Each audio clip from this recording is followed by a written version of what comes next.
नमस्कार मित्रांनो, स्वागत आहे तुमचं टेककॉम लाईव्ह या यूट्यूब चॅनलवर।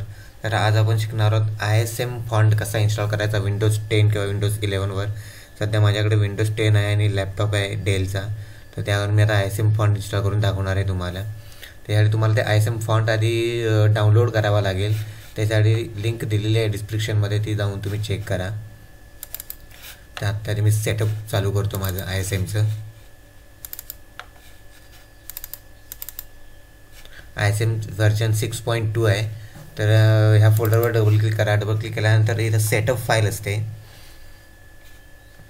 ॲप्लिकेशन म्हणून सेटअप फाईल असते। ह्या सेटअप फाईलला राईट क्लिक करा आणि राईट क्लिक केल्यानंतर रन ॲज ॲडमिनिस्ट्रेटरने रन करा। त्यानंतर येस बटनवर क्लिक करा। ही विंडो क्लोज करूया। तर ISM फॉन्ट इन्स्टॉल होण्याची प्रोसिजर चालू होईल। यानंतर इथं येस प्रेस करा।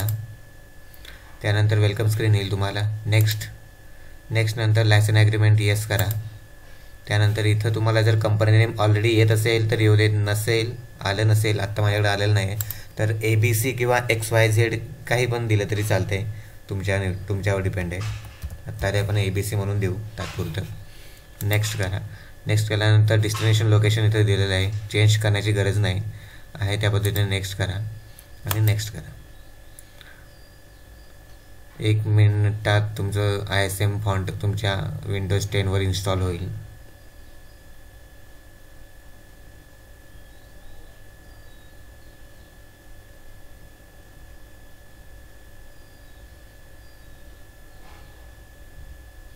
मराठी आणि हिंदी टायपिंगसाठी तुम्ही वापरू शकता ISM फॉन्ट। GCC TBC जी कॉम्प्युटर टायपिंगची परीक्षा असते, महाराष्ट्र गव्हर्नमेंट घेते, त्यामध्ये ISM फॉन्ट वापरला जातो। तर आता इन्स्टॉलेशन कंप्लीट झालेलं आहे आपलं। आता तुम्हाला सक्सेसफुल इन्स्टॉलेशन म्हणून मेसेज येईल।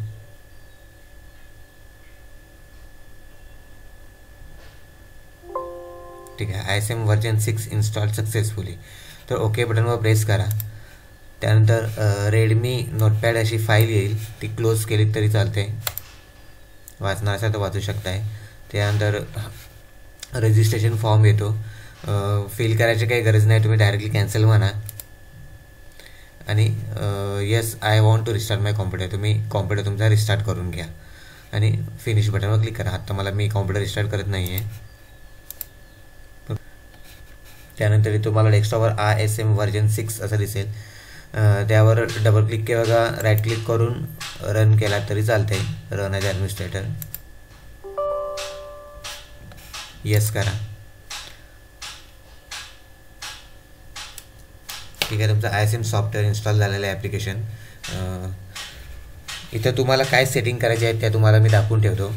इथं पहिल्यांदा दिसते तुम्हाला कीबोर्ड टाईपमध्ये आपण जो टायपिंगसाठी वापरतो तो टाईपरायटर किंवा कस्टम वापरतो, याच्यावर क्लिक करा।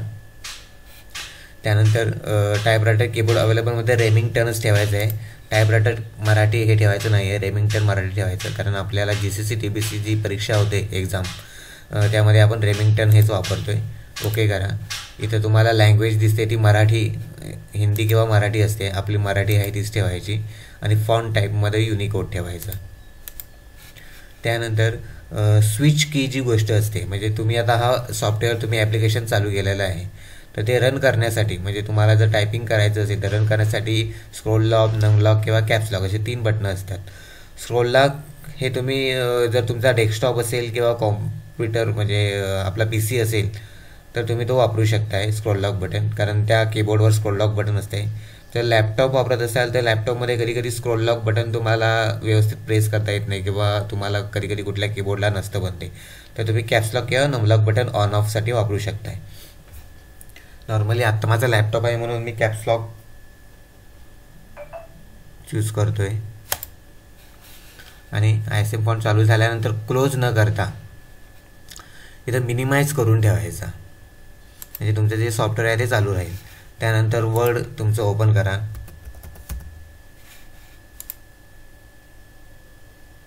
सध्या मी वर्ड 2019 वापरतोय। आपल्या GCC TBC जी एक्झाम्स होणार आहे एप्रिलमधली, त्यामध्ये 2019च वापरले जाणार आहे आणि विंडोज 10 असा क्रायटेरिया आहे तिथला। तर इथं आता फॉन्टची साईज जरा आपण वाढवून घेऊया. तर इथं आता तुमचं इंग्रजी पडते, कारण मी जे कॅप्स लॉक ऑन केलेलं आहे बटन, ते आता मी इथून कीबोर्डचं अजून ऑन केलेलं नाही आहे. तर कीबोर्डचं ऑन केल्यानंतर इथं तुम्हाला इंग्रजी टायपिंग मराठी टायपिंग होऊन जाईल.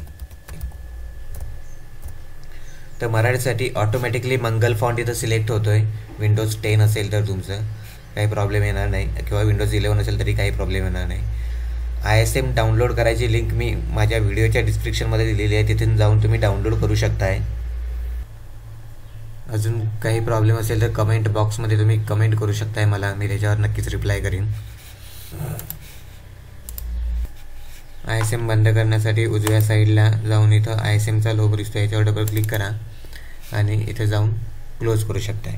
जर तुम्हाला कीबोर्ड बघायचं असेल तर टूलमध्ये जाऊन तुम्ही फ्लोटिंग कीबोर्ड म्हणून एक गोष्ट आहे, तिथे जाऊन तुम्ही चेक करू शकताय की तुम्हाला मराठी इंग्रजीमध्ये कसं दिसतंय. तर हा एक कीबोर्ड आहे, ह्याची साईज जरा वाढवून घेऊया आपण. तिथं आता मी कॅप्स लॉक टॉगल की केलेली आहे, त्यामुळे इथं ऑफ दिसत आहे. कॅप्स लॉक मी ऑन केल्यानंतर तुम्हाला इथं मराठी आणि इंग्रजी दोन्ही दिसणार. कुठल्या बटनावर कुठलं अक्षर येईल हे इथं दिसते. आता इथं डी वर क आणि अर्ध क येते. तर अर्ध क जी गोष्ट आहे ते शिफ्ट दाबून येते, आणि नॉर्मल रेग्युलर ज्यावेळी तुम्ही की दाबताय त्यावेळेला क येते, हे लक्षात ठेवा. अर्ध कला शिफ्ट दाबलं की तुमचं अर्ध क अर्ध त ब श्र येते, आणि शिफ्ट बंद केलं तर तुम्हाला क पहिली वेलांटी ह दुसरी वेलांटी र अशा प्रकारची तुमच्या असेल. हे त्याचा तुम्ही स्क्रीनशॉट किंवा फोटो काढू शकताय.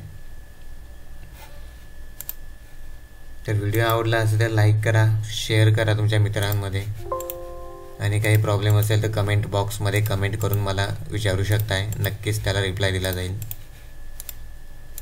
धन्यवाद.